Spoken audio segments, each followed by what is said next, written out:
الحمد لله نحمده ونستعينه ونستغفره ونؤمن به ونتوكل عليه ونعوذ بالله من شرور أنفسنا ومن سيئات أعمالنا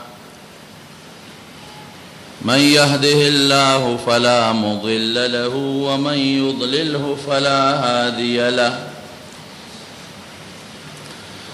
ونشهد أن لا إله إلا الله وحده لا شريك له ونشهد أن سيدنا وحبيبنا وشفيعنا وسندنا ورحمتنا ومولانا محمدا عبده ورسوله أما بعد فأعوذ بالله من الشيطان الرجيم بسم الله الرحمن الرحيم كلا بل تحبون العاجلة وتذرون الآخرة رب العالمین قرآن شریف کی فرمائی چھے تاسو د دنیا جند او د دنیا زندگی خوخه کړی ده و خیرت هم هیر کړی ده بل دې الله فرمایي چې الهاکم التکاثر حتی زرتم المقابر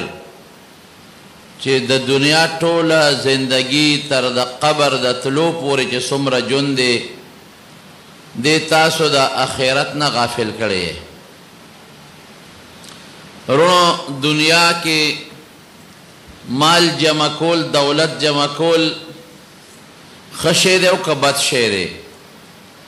دنیا ښه ده او که بده ده یو حدیث پاک کې راځي چې رأس الدنیا رأس كل خطیئة چې دنیا د هرې ګناه جرړه ده او د هرې ګناه سر دی او بل ځای کې نبی علیہ السلام د دنیا صفت کړی دی چې طلب المال الحلال فریضة بعد الفریضة حلال مال طلب کول دا په انسان باندې فرض دی اوس په دې به موږ ځان څنګه پوهیو چې دنیا ښه ده که بده ده د دې یو حدیث نه بدوالی معلومیږي چې ښه شی نه دی د دې بل حدیث نه صفت معلومیږي چې فرض د فرض خو ډېر لوی ثواب لري او سړی یې خامخا حاصلی نورونو په دې ځان پوهې کې په کومو احادیثو کې یا قرآن شریف کې چې د دنیا بد راغلی دی چې دنیا ښه نه ده دا هغه دنیا ده چې سړی د الله نه او د خدای نه او د عبادت نه غافل کوي دا ښه خبره نه ده بیا کومه دنیا چې سړی د خدای نه غافل کړي به دې سار نه مازدیګر ماښامه پورې دنیا پسې لګېدلی دی مونځ ته هیر دی اودس ته هیر دی حج ته هیر دی زکات ته هیر دی د دنیا هر قسم عبادات او د الله ذکر دا د انسان نه یېري بس دنیا ده چې دنیا وګټم یاره که جومات ته دې مانځله ځم خو دا ګاک رانه ځي دا خو زما تاوان کېږي یاره که دې جومات ته مانځله ځم خو زما د اوبخور دی دا رانه خرابېږي پټې وچ مې پاتې کېږي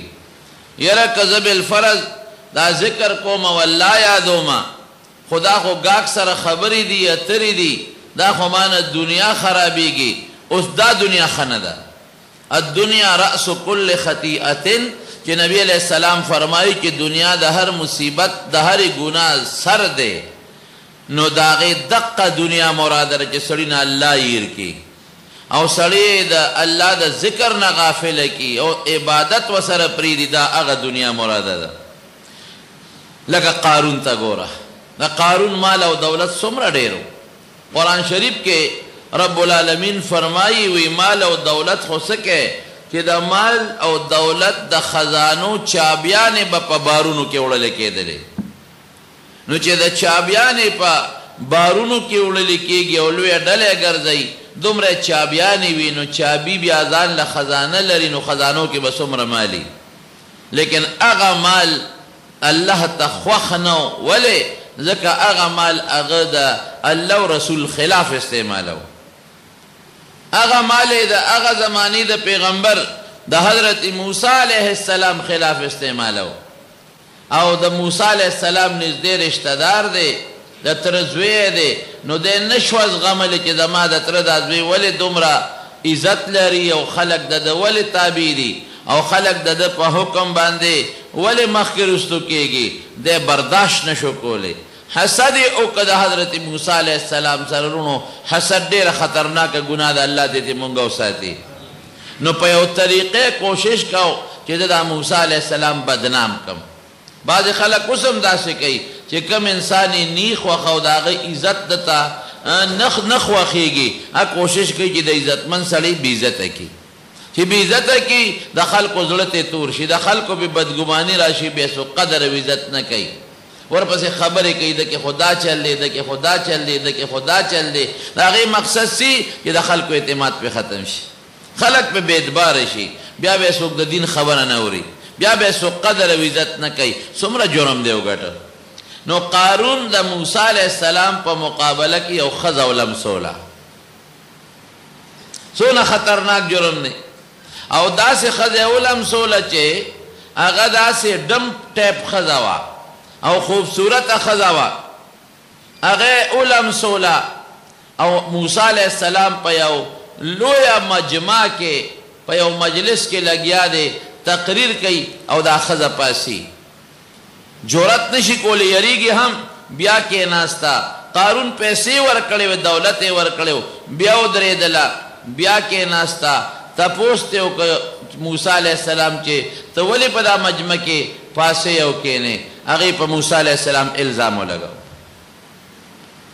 چې الزام یې ولګاو، حضرت موسی علیه السلام ورته غصه شو، وی رښتیا وایه، رښتیا وایه، الله نو سوال کوم، په هغه ذات ته ستا قسم چې ته پیدا کړې، رښتیا وایه، چا لمسولې؟ بس ویرېده ښځه وی قارون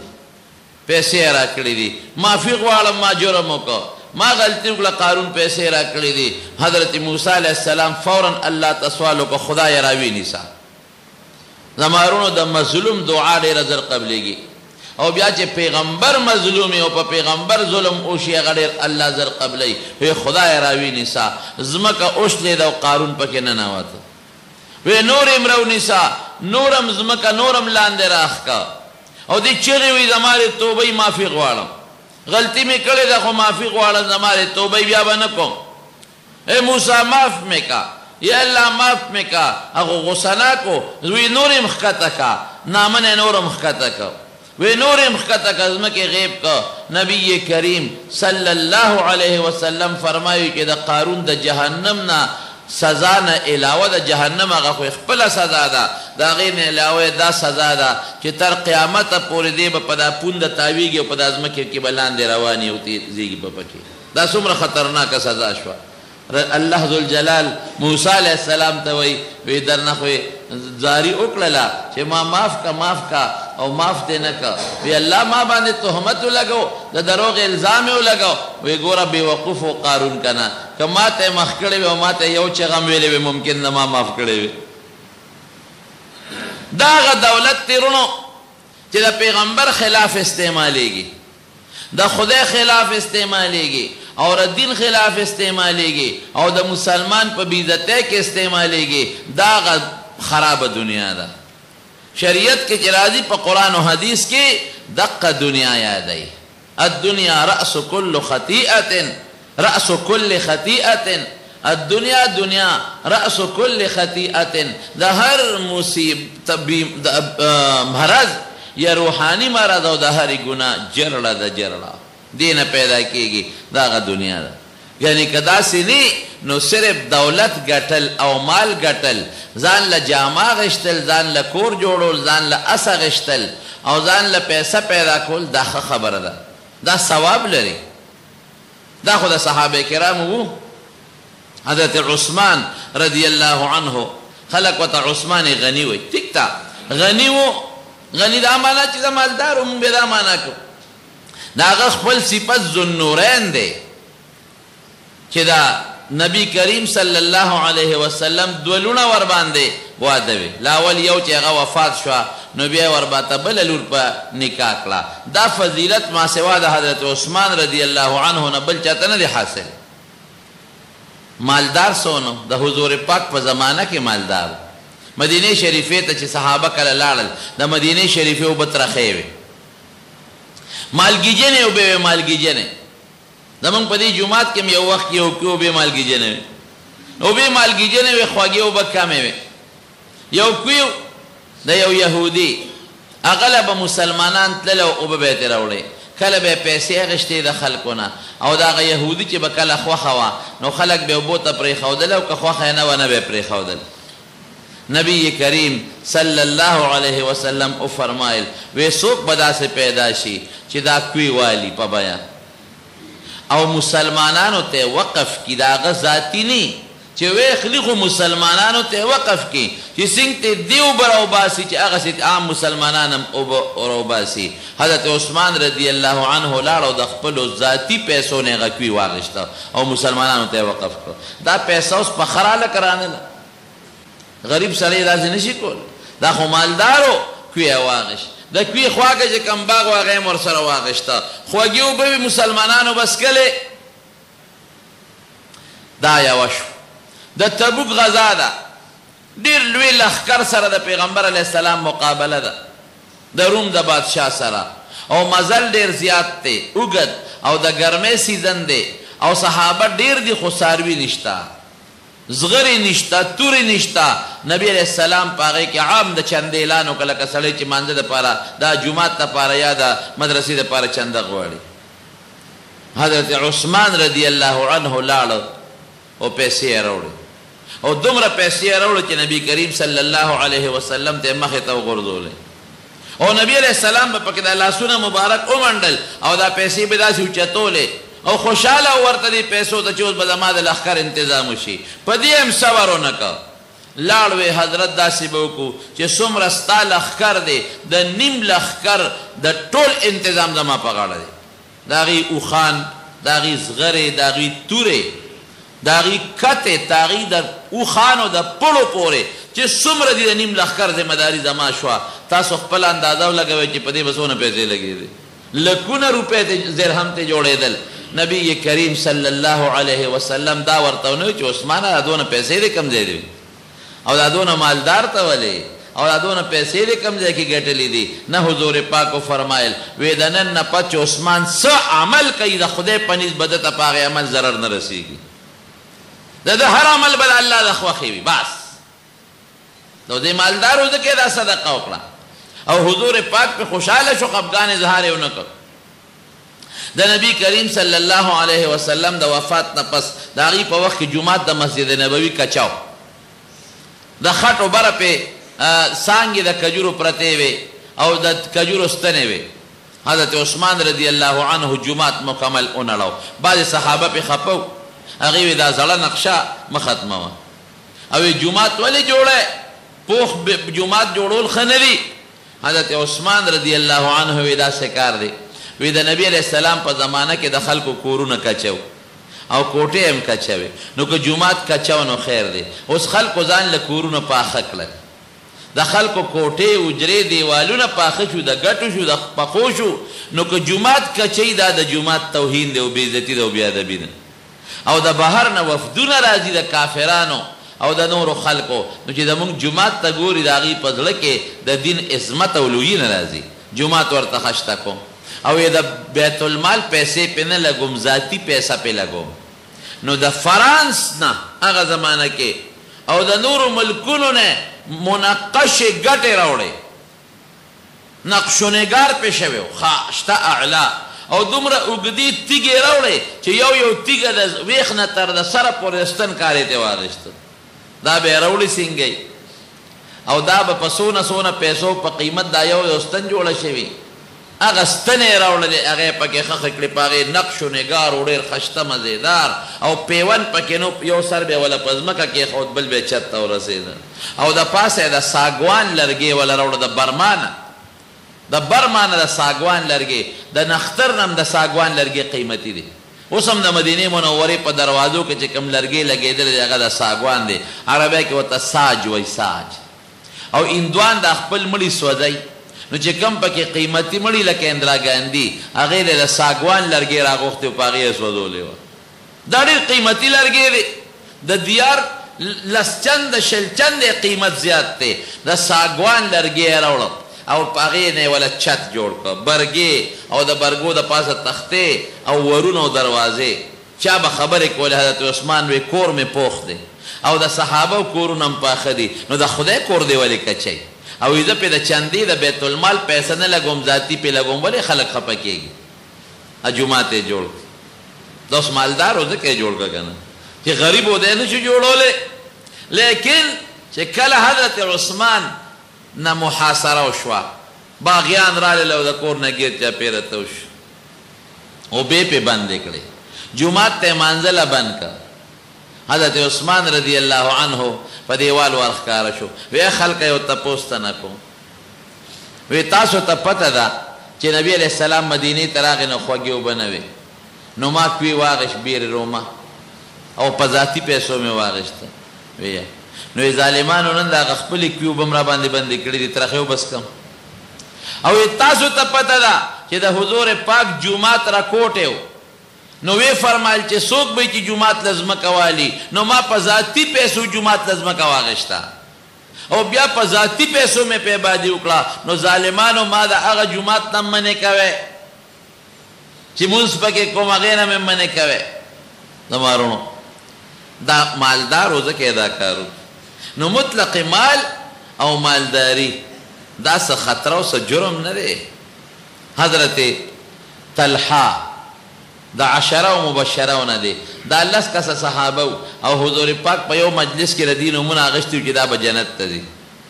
څونه مال یو حیران بشه سره زر او د سپینو زرو روپۍ به وي ورسره نو دا سپین زر کله بعضې وخت کې روپۍ چې د جوړېږي نو هغې کې خامخا ګډون کوي دومره روپۍ وي چې د سپینو زرو هغه روپۍ به کله زنګ شوې نو چې زنګ بیا شوې نو صفۍ به یې پکار وه نو صفۍ خو په مزدورات دونه وي چې په مزدورانو به صفۍ نه کېده نو بار به یې بوجۍ ډکې کړې نو بار به یې په میدان کې نور ته وغورځولې نو اوښان به یې پې د پاسه ګرځوله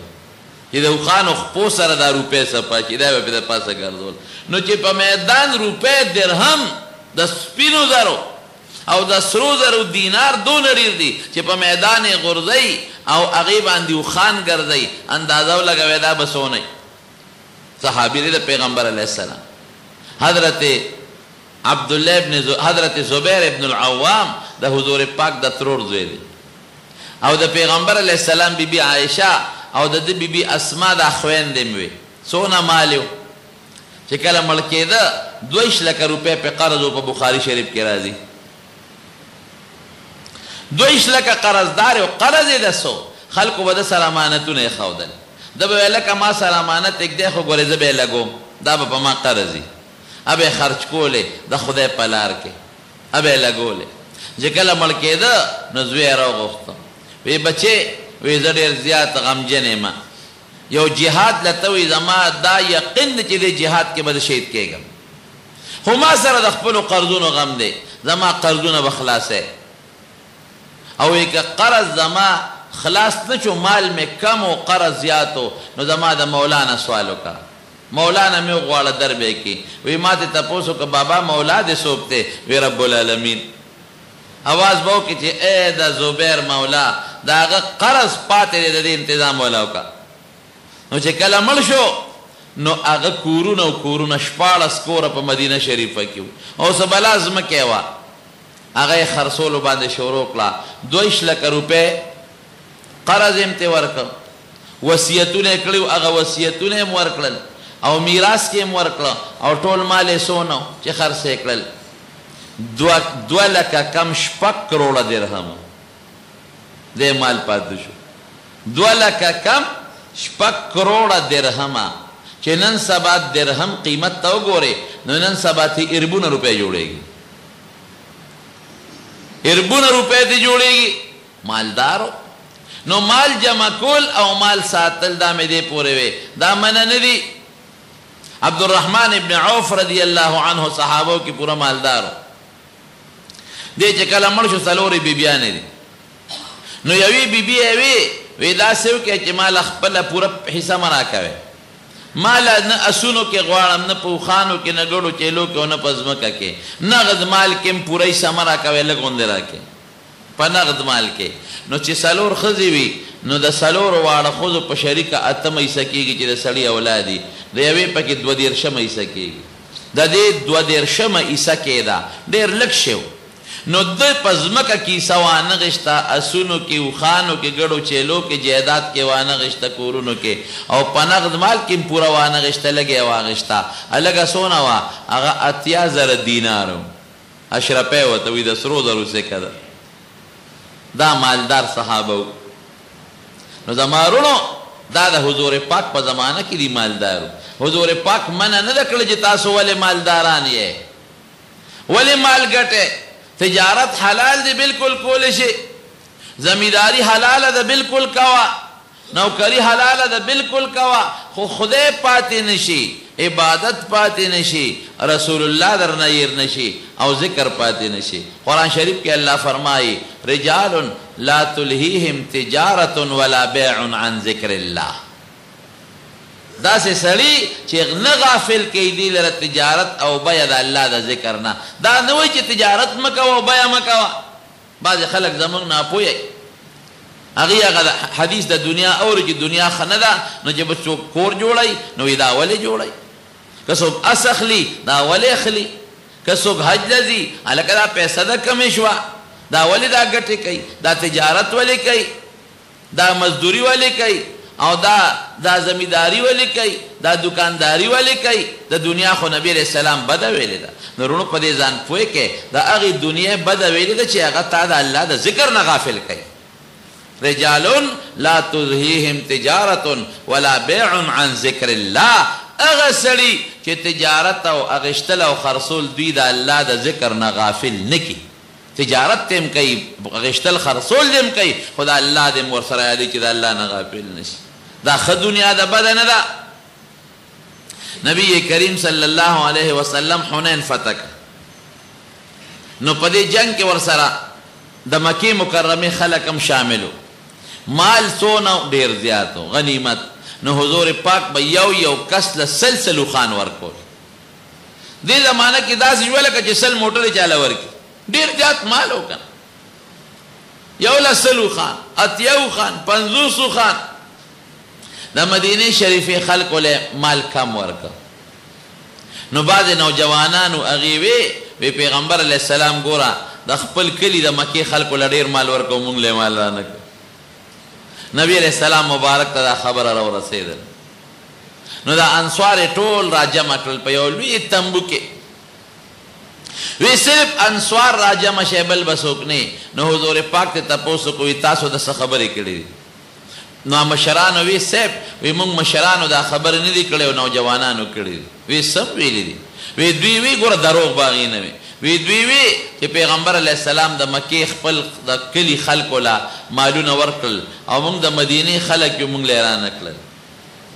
حضور پاک وی بېشک ورمې کړل مالونه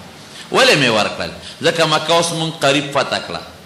د هغې نه مړي شوي دي او موږ به تې وځو مدینې ته نو هسې نه دي بیا بغاوت وکړي بیا کافر نه شي او چې په مکه کې کوم مسلمانان دي هغه مړه نه کړي مال ورکوم چې د زړه مینې پیدا شي اسلام سره چې ګوره اسلام خو ډېر ښه شی دا دی ګوره مال هم پکې میلاویږي نو دوی به بغاوت او سرکشي به ونه کړي وی ای د مدینې خلکو عجیبه لفظ یې ویلی دی ای د مدینې خلکو وی سم خیال دی چې خلک ځان سره اوښان بوځي او درهم او دینار یوسي او تاسو ځان سره مدینې ته رسول الله بوځئ نو رسول الله ښه دی که مال او دولت ښه دی هغې وی رضینا بس مونږ خوشحاله یو نه مخ پکار دی نه درهم او دینار پکار دی خلک د بوزي څاروي مونږ به ځان سره د دواړو جهانو سردار مدینې منورې ته بوځو نو ګوره یوازې مال ورکول او مال ګټل دا ګناه نه ده او جرم نه دی دا مې په دې پویولی صحابه لګیا به ستن باندې به ځان له جامې جوړولې ټیلر به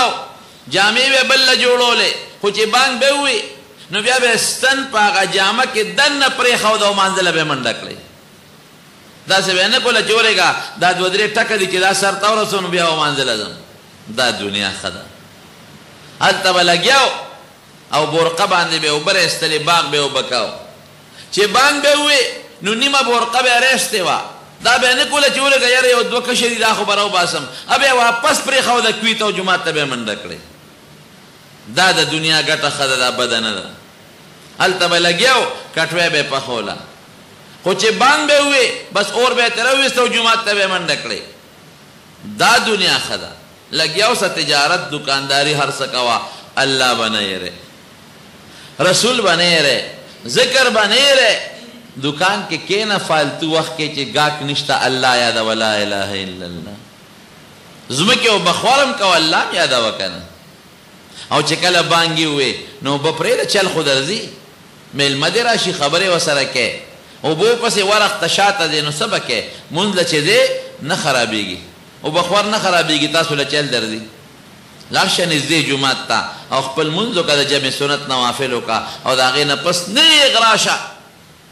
او خپل کار کوه. یو سړي یو غلام اغشتې، دا ګورې د الله په فضل کېږي. یو سړي یو غلام واغشته، دا یو سړي څه سودا اغشتې وه او بلا سودا وه خان بابا. هلکه څوک شته چې دا سودا را سره کور ته یوسي. یو غلام هغه وی او زه به در سره یوسم په دومره پیسې. هغه سودا یې په سر کړه او روان دي دی کې د ماښام بانګ ووې.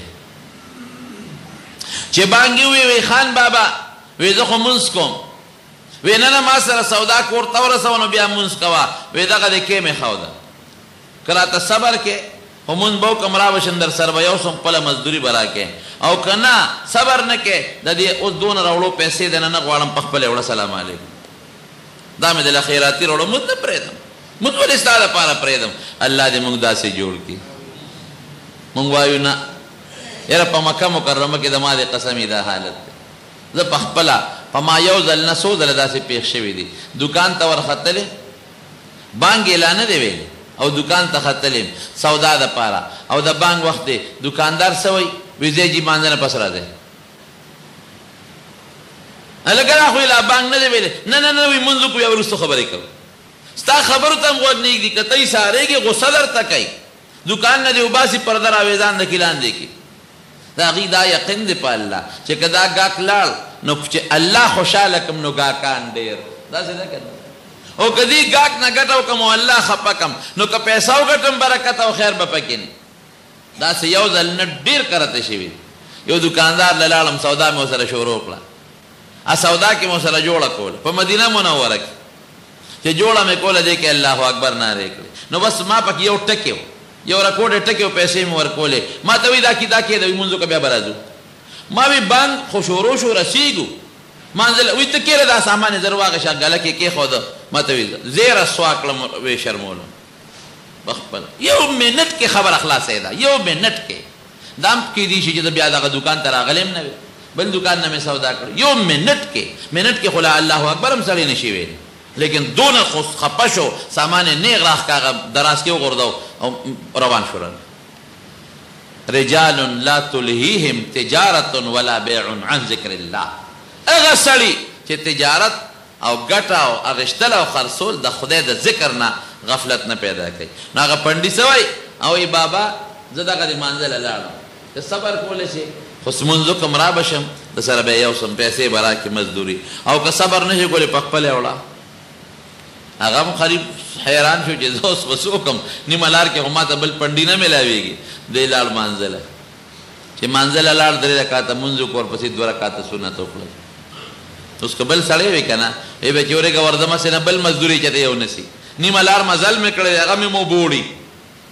2 رکعاته نفل شروع کړل ښه په اطمینان. ورپسې 2 بیان شروع کړل. ورپسې 2 بیا 6 رکعاته سنت ورپسې نفل هم وکړل اوابین. او دغه دی چې بار راووته او خان بابا خوټ کېږي چې لکه خلکو خو مونځ وکړل، خلک خو د جومات نه ووتل او دا ظالم اوسه پورې په مانځه ور نږدې کېږي ګوري دی مونځ کوي. تراویح شروع کړي که سجلې شروع کړې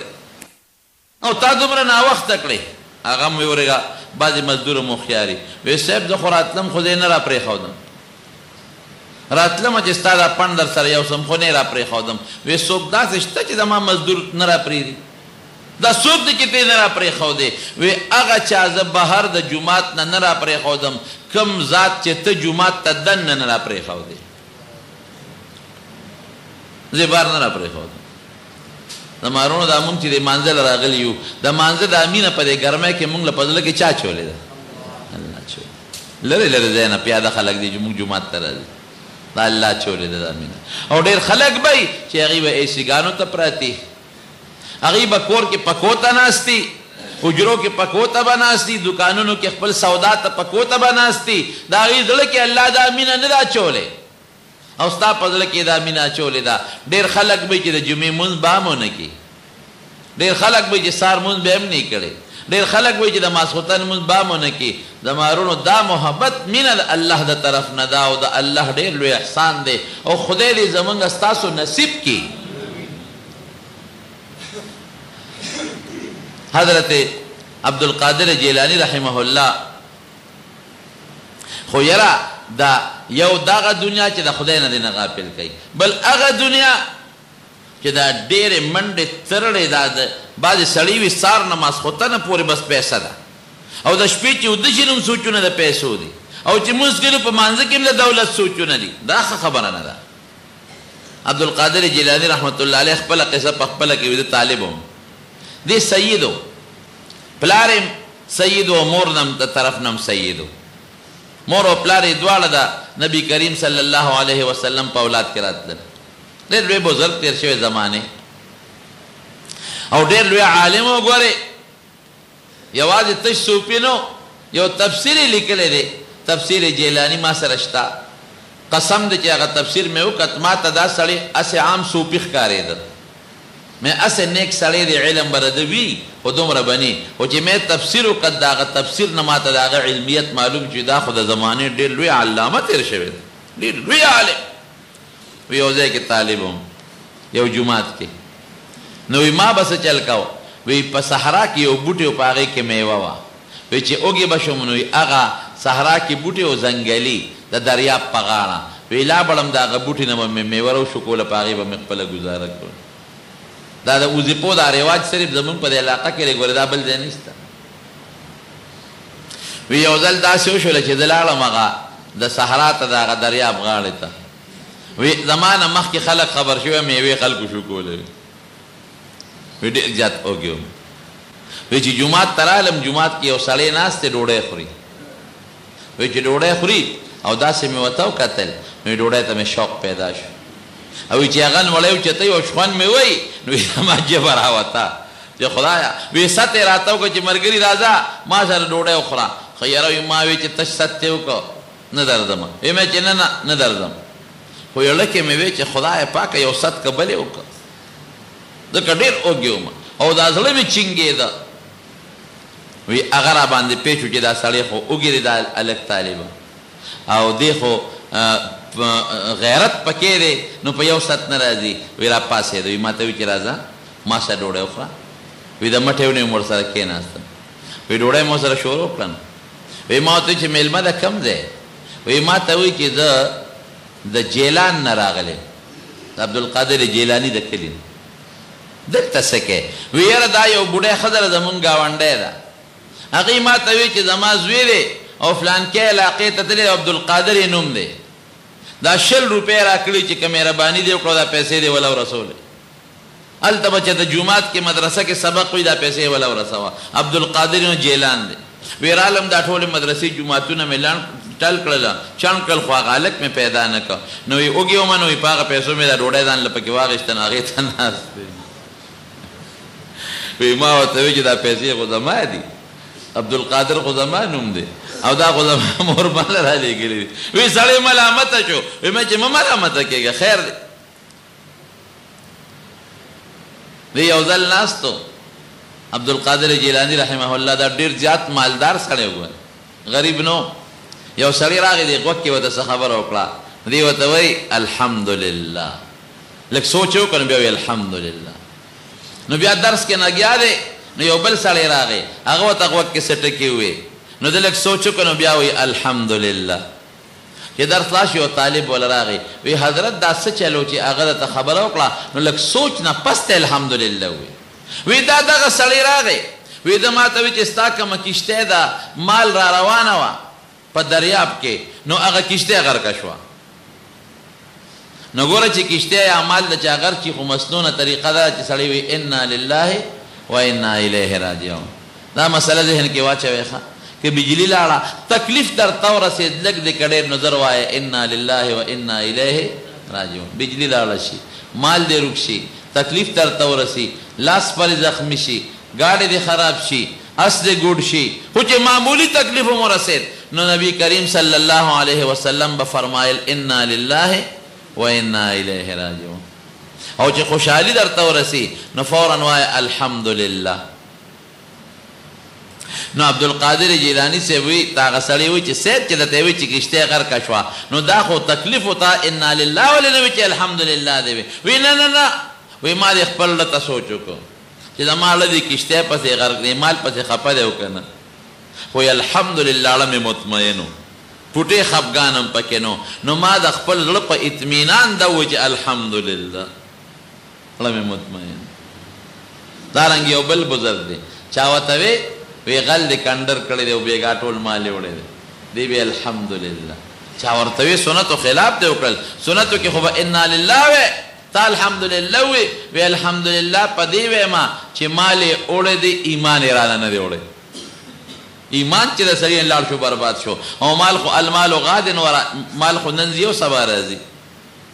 نو په دې مې الحمدلله وی چې ایمان نه دی وړی مال یې وړی دی. او دویم مې الحمدلله په دې وی درې ځلې الحمدلله ویلو. دویم مې په دې وی چې نیم مال یې وړی دی نیم پاتې دی. او دریم مې په دې وی چې زمانه غلا وشوه ما د چا نه ده کړې. دا سړی خو زم کېدی شم چې دا غلا یې وکړه کنه ګوره څونه هوښیاره خبره ده. ایمان یې نه دی وړی مال یې یوړه نیم یې یوړه روغ ټول یې یو نړۍ نیم خو بیا شته. او بیا د الله حمد په دې ویمه چې دغه م انسان دی زم انسان غل شو د ما ډاکه کوي زه غل نیم چې د هغه ډاکه کوم. عبدالقادر جیلانی صاحب وی الحمدلله مې په دې زړه په اطمینان وی بل بیا راغی وی هغه ماته وی چې نه هغه کشتۍ بچ شوه و نړۍ د اطلاع راله چې بچ شوه. وی بیا مې دې زړه ته نظر واچو چې د ما دا زړه په دې څونه خوشحاله دی په دې بچ کېدو باندې. لکه بعضې وخت سړی مال وموني د غر کېدو نه بچ خوشحاله شي که نه وی وړه کې مې هېڅ تغییر نو راغلی و مقسې و چې څنګ مخکې و ویمه چې الحمدلله. اوس دا عبدالقادر جیلانی ډېر مالدار د دنیا دولتمند لیکن زمارونو مال پسې داسې لیونې نو لکه مونږ خلک چې ورپسې لیونیان یو زړه یې مطمئن او مال شته که نشته. اوس دا دنیا ښه ده. نو دا مې راته د دنیا دوه حاله وي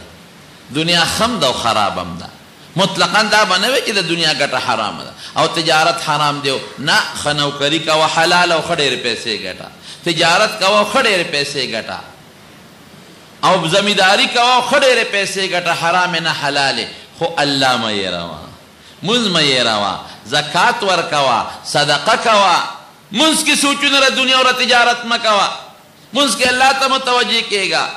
بس دا دنیا بهتره ده. او هغه دنیا چې سړی پکې لګیا دی مونځ یېر خدای یېر ذکر یېر صدقه نشته حج نشته زکات نشته مسلمان سره ښېګړه نشته حلال حرام ته نه ګورې خو را جمع کې او د دنیا سوچونه دي مانځه کې هم د دنیا سوچونه بس چې ډېره مې کړې ډېره مې کړې عبدالدرهم دی او عبدالدینار دی لګیا دی نښتې دی ورپسې دا ښه نه ده. بیا صاحب د مرقات یو واقع لیکلی دی یو سړی جومات ته راغی جومات ته دې څنګه راننوته او مولا حاجي ابي رحمد عثماني صاحب هم لیکلی دی وی د دنیا د جومات په دې ګوټ کې یو ځای کې یو سړی ولاړ دی بل ګوټ کې هم ولاړ دی بل کې هم ولاړ دی بل کې هم ولاړ دی یو خشته انسان دی ښکلی او هغه سره خوانچه ده او پکې قسم قسم خوراکونه دي. نو دا خوانچه یې وړه هغه ګوټ کې چې کوم سړی ولاړ و هغه یې وړه نو هغه ته مخ واړه او داسې سپک تندي ورته وکتل ده وله دې بل طرف ته دی خشته انسان وله دا خوانچه دې بل طرف ته راوړه دې خوانچه کې اوس قسم قسم خوراکونه دي د هغه زمانې قسم قسم اعلی قسمونه دي. نو عادت یې را مخ داسې تروش کو بل طرف ته یې واړو هغه وله هغه خوانچه دې بل طرف اتې مخ اړه یو دی ورپسې خوانچه ګرځئ اخره کې مینت هم کوي چې واله ډوډۍ وخورو خیر دی او دا دی هغه دی اخره کې هغه یو وډوکې راواغېست هغه یې وخوړه چې ویې خوړه نو دا خوانچې والا نه دا خشته هغه هډوکي اوچت کړه د په دې مخ یې وویشته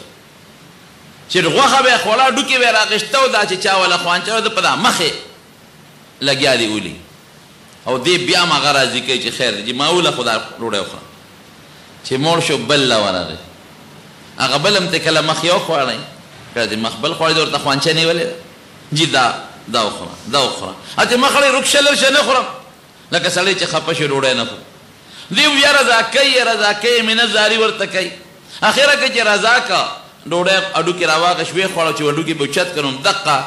ښکلې سړی را چاوله خوانجه وروړو دا به یې پې وویشت دا څلورو واړو سره دا چلو کو دا سړی دی که نه دی اوس دی وایي چې دا زه اوږې دی دا ملګری او دې خوانچې ته نیغ نیغ ګوري چې دا ماله به کله راځي چې هغې له یو سین دی ورشي هلته ورته ودرېږي چې دې پسې به داسې راشي هغه دا لار پرېږدي هلته لاړ شي بله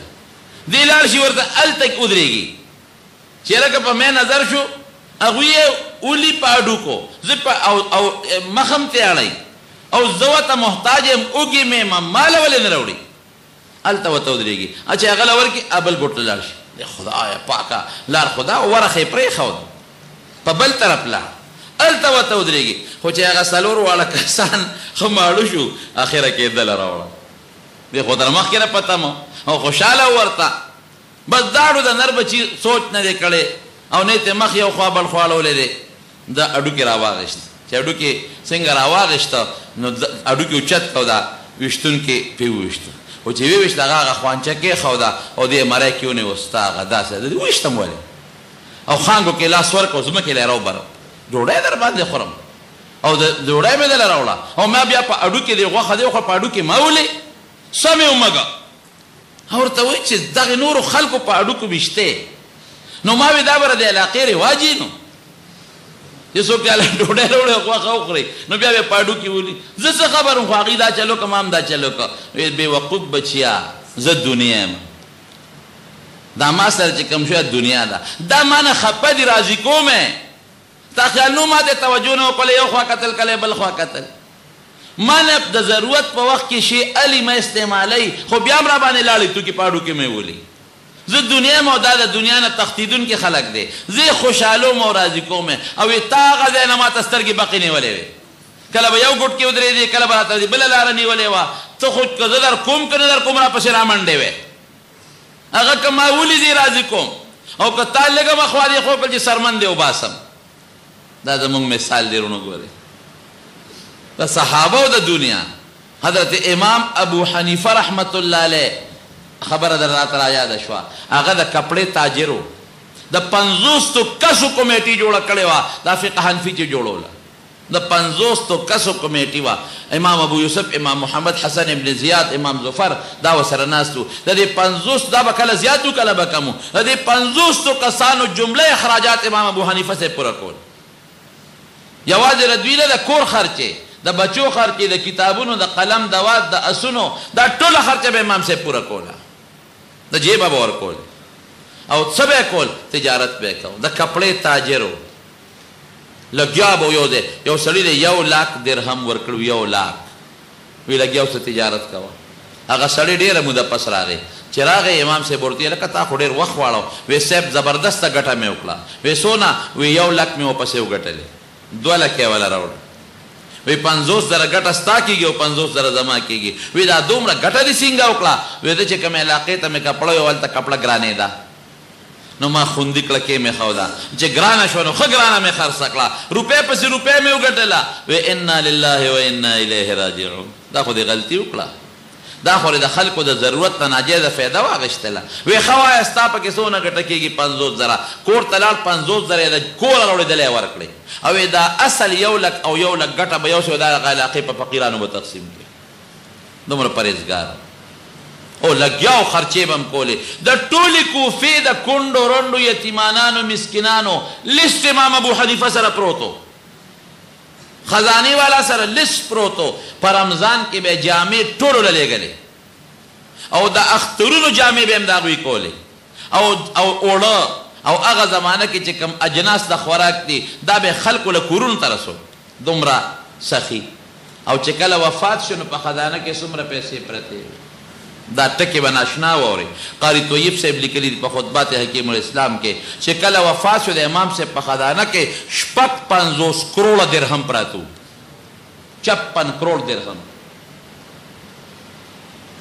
درهم فسو دی نن سبا به شرعي درهم کم از کم په 80 روپۍ وي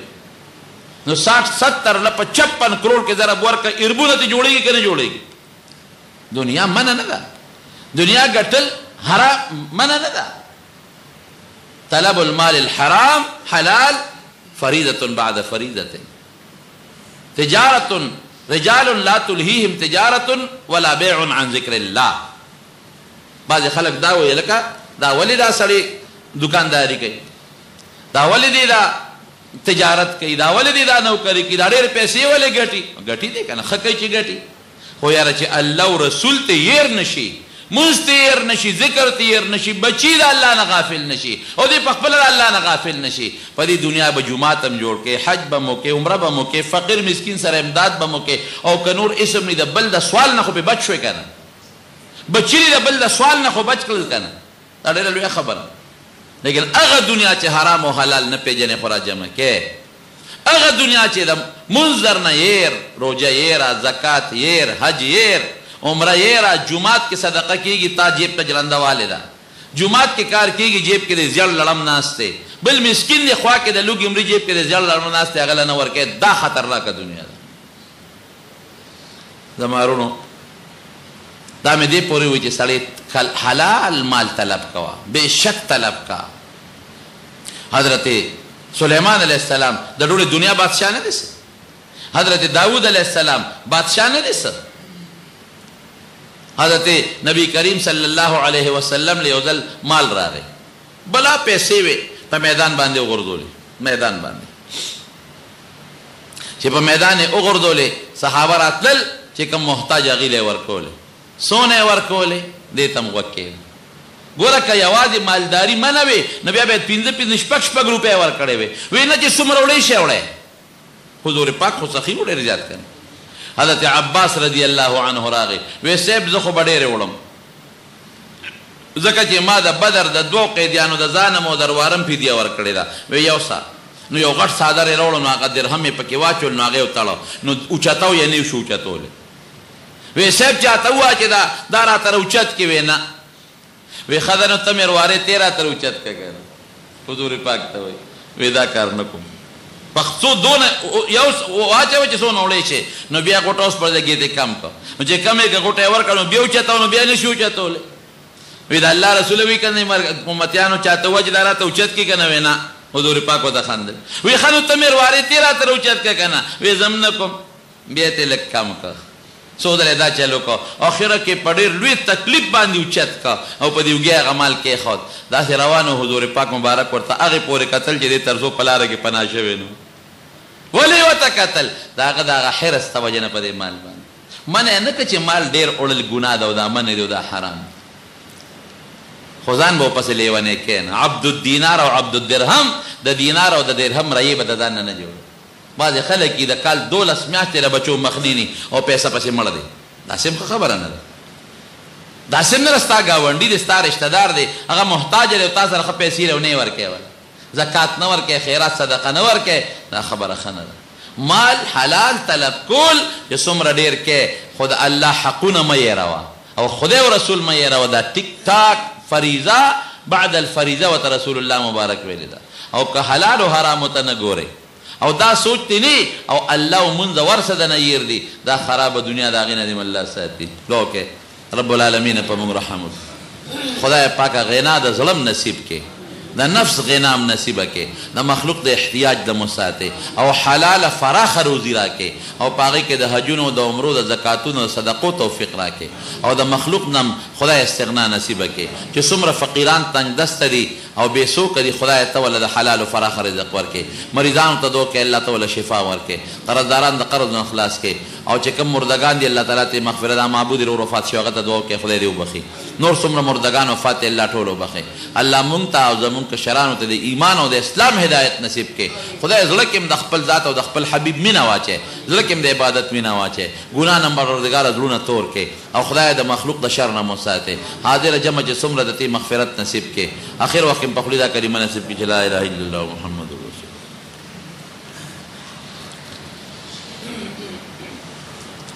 دا شرعي حاجتونه دعا غواړي الله دې شرعي حاجتونه پوره کړي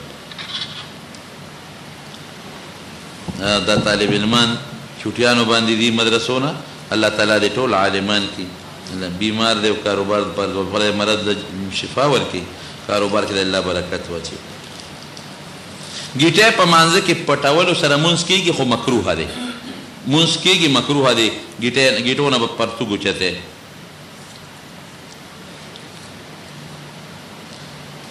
بعضې خلک وایي چې د شیطان غوږونه دې کاڼي چې زما اوسه پورې په سر درد شوی نه دی داسې نور الفاظ داسې ویل ښه دي که نه دا شرک دی که نه دی نو ګوره یو سړی که دا وایي چې اوسه پورې زه بیمار نه شوم نو دا څه ښه خبره نه ده حضور پاک مبارک د بیمارو ذکر کو چې بیماری او تکلیفونه د خدای نعمت دی یو سړی په مجلس کې ناست و هغه وایي ومل اسقام یا رسول الله والله ما مرضت قط بیماری څه ته وایي وایي زه خو اوسه پورې ډوجنا جوړه شوې نه نو حضور پاک ورته قم عنا فانک لست منا وایي زه زمونږ د خوا نه پاسه ته زمونږ د ډلې نه نه چې مسلمانی خامخا بیماری تکلیف به پې راځي ښه دا خبره چې د شیطان غوږونه دې کاڼي نو دا خلک د دې دا مطلب دی چې هسې نه شیطان زما دا خبره واوري او دې را سره څه بغض حسد پیدا نه کړي او داسې اثر را باندې ونه کړي چې ما له تکلیف راکړي ځکه شیطان هم بعضې وقت سړي داسې اثرات پیدا کوي نو که دی مطلب نو بیا څه خرابه خبره نه ده خو که ته وی او که نه وی د شیطان غوږونه داسې نه دي چې ته پکې مالوچو منډی او کاڼی کېوله دا کافر بچی خو د اووم اسمان کې سړی ناستي دی نه ورسره هغه قصت برابرولی شي نو ستا په خبره د شیطان غوږونه نه کاڼه کېږي او نه دی پرېږدي نه دی شیطان پرېږدي شیطان خو په الف لام ورامي دی هغه خو په سړي باندې کوشش کوي او په هره طریقه سړی راګیری په یو طریقه دی نه پرېږدي یو سړي به په کټ کې متیازې کولې واړه بول به یې کول ښځې ورته وی چې سړي هر سهار زه پاسمه او کټ کې دې متیازې کړي نو بس دی که نه اوس خو ته د بچو پلار شوې دا بچي دا لوڼه دی چې تا دا کټونه ویني و به شرمېږو یاره ښځې وایي زه څوکمه خو د شپې ودېمه شیطان راشي او د مټه مې ونیسي را باندې وګرده یو خوا بل خوا بیا راته وایي دلته متیازې وکړه وایي چې وکړم نو کټ کې مې کړي ښځه ورته وایي وایي دا شیطان د سره د شپې راځي وایي وایي دا خو سړیه څه فایده تې واله وایي څه فایده تې والم وایي چې بېګاله راشي نو ورته وایي چې ما چې ته خزانې ده بولو چې مال او پیسې دله درکړي وایي ښه د شپې چې اوس اوده شوی دی شیطان راغلی دی وایي ټوله شپه مې ګرځی او بیا را باندې متیازې کې او داسې وکړه غریب یم د وړو درک نه ډوډۍ ده چې د خزانه اوی راځه څونه مال دې پکاري په مخه کړی دی خو خوب یې نه که نه بینک ته یې بوتلی دی چې بینک ته یې بوتلی دی وایي صادر خور که دا پیسې پکې واچوه صادر یې خور کو پیسې پنډې وتړو وایي اوس به څه کوم وایي بس ځه که نه اوس چې را روان شو هلته پې څوکیدار راویښ کړی دی چې هغه د پیسې وړي چې څوکیدار راویښ شوی دی اوس ده په څوکیدار دی د دې ورته وایي شیطان ته وایي هغه دې مړه پسې خدایوال یې راویښ کړ او مال دې مړه اوس څوک هم وایي په دیوال ټوپ کړه که نه د دیوال ته لاسونه واچول او بره وخاته څوکیدار راغی خپې نه یې ونیوه او څوکیدار یې لاندې راکاږي او د په شا باندې پنډ هم پروت دی د پیسو بره خېجي دور کوي دا شیطان ته وایي اوس څوک هم وایي خدای دې بې خو باسه غول پې وکړه نو پرې بدي دي بره نه پې غول وکړه خو چې غول یې وکړل نو کټ یې لړلی او خوب لیده که نه ښځه چې راپاڅېده وایي خدای تباه که نور کله وایي ته چې متیازې کوې نن نه تا رسه لړوي وایي تا وایي چې شیطان نه پیسې وغواړه نو شیطان نه غوږونه کڼېږي او نه د شیطان د وسوسې نه بچ کېدی شي د الله په ذکر به بچ کېږي دی خناس دی په څه به بچ کېږي شیطان نه الله په ذکر او سوچونه به نه کې اوس پاسم او ودرېږه لږ ساعت پس به پاسم او صبر وکړه خیر دی مونځ به لا نه شوی او دا وسوسو ته شیطان مقابله به کوې په بادرۍ سره د ده د وسوسو مقابله به کوې دې چې وسوسې چې په هغې به سوچ نه کوې دله به د سوچ موقع نه ورکوې نیغ به پاسې او د الله ذکر کوه او تلاوت کوه دنه به بچ کېږي او د الله په ذات د شیطان نه امان غواړه اعوذ بالله وایه گرانو مینوالو زموږ دکان پتا یاد لرئ سرائدین اسلامی کیسر اینڈ سٹڈی سنٹر حنیف اللہ اینڈ قدرت اللہ دکان نشترآباد براستہ مدینہ مسجد نیس سکندرپورہ چوک پشاور موبائل نمبر ہے 0301 88 91 321 دوبے دیر نمبر 0345 91 47 115 فخر د مدینہ کی خو جانان زما دے اللہ می فرل بوزا د ارمان زما دے ارمان زما دے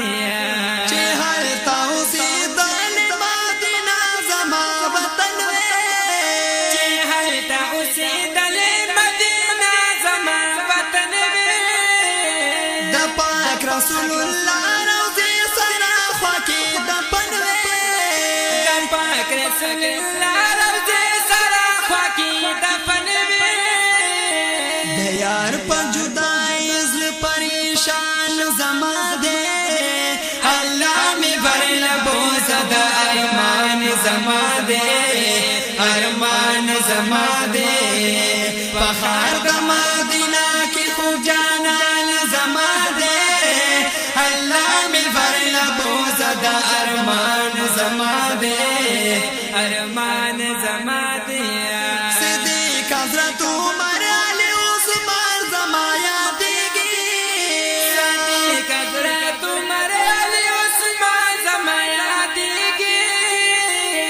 پداغ جنتی اسمکا ہما وڑا اسیگی پداغ جنتی اسمکا ہما وڑا اسیگی یا چھوے دا گلونو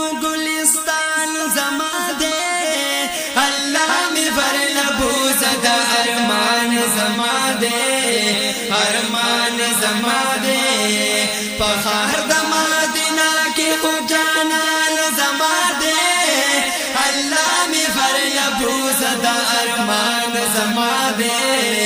ارمان زما دے عجم کی ماتا دلتا میں اغوان دل دارا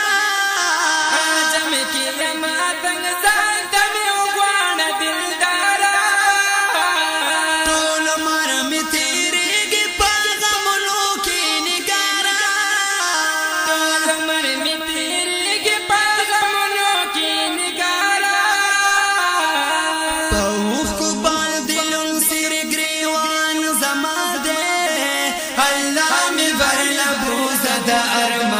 زما دے ارمان زما دے فخر د مدینہ کی خو جانان زما دے اللہ می فرل بوزد ارمان زما دے ارمان زما دے زاریات اللہ عشق ستی د مدنی ما زاریات اللہ عشق ستی د مدنی ما خو جانا د کلی پاکرم ډیر ارمانی ما د خو جانا د کلی پاکرم ډیر ارمانی ما ارزو د یار وطن عربستان زما دے الله می فرل بوزد ارمان زما دے ارمان زما دے فخر د مدینہ کی خو جانان زما دے اللہ میں فرل بوزد ارمان زما دے ارمان زما دے ارمان زما